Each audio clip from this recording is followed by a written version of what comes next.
চিন্তা ভাবনাই এটা। আজ বিশ্বের তাবড় তাবড় দেশ নরেন্দ্র মোদীকে বিশ্বের শ্রেষ্ঠ নেতা মনে করছে। আজ অর্থনীতিতে 11 নম্বর থেকে বিশ্বের 5 নম্বর ও আগামী 2 বছরের মধ্যে 3 নম্বর স্থানে নিয়ে যেতে চলেছে নরেন্দ্র মোদীর সরকার।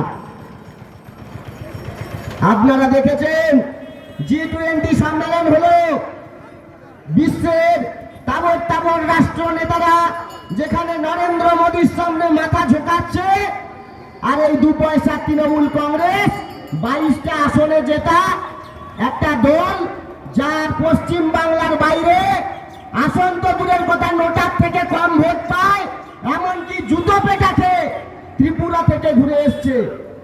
সেই দল বড় বড় ফুটানি দেয়, ভাবতেও অবাক লাগে। কিছুদিন আগে ইন্ডি জোটে লাভ মেরে চলে গিয়েছিল মুখ্যমন্ত্রী মমতা ব্যানার্জি, প্রধানমন্ত্রী হবে। ওরে বাবা, প্রধানমন্ত্রী হবে তৃণমূল কংগ্রেসের নেত্রী, ভাবতে পারেন? মাত্র 22টা আসনে জিতে আছে, তার সরকারের নিশ্চয়তা নেই। এক মন্ত্রী সব জেলে চলে গেছে, এখনো 100 থেকে 150 নেতার পিছনে সিবিআই ইডির রেড চলছে। এরা স্বপ্ন দেখছে 272টা আসন জিতে মমতা ব্যানার্জি হাওয়াই চটে নাকি দিল্লিতে যাবে।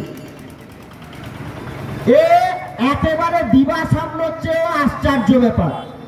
তৃণমূল কংগ্রেসকে বলবো, বন্ধু, বিচলিত হওয়ার কিছু নেই, তোমাদের সরকারের কোনো গ্যারান্টি নেই।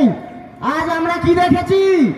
দিল্লির সরকার অরবিন্দ কেজরিওয়াল, যা দুটো রাজ্যে সরকার চলছে, দিল্লি এবং পাঞ্জাবে, 1000 কোটি টাকার কেলেঙ্কারি, আবগারি কেলেঙ্কারিতে আজ তিহার জেলের মধ্যে বন্দী। আর তুমি তো দিদি প্রায় 6 লক্ষ কোটি টাকার কেলেঙ্কারি করেছো। তোমার শ্রীঘরে যাওয়া অনিবার্য, শুধু সময়ের অপেক্ষা।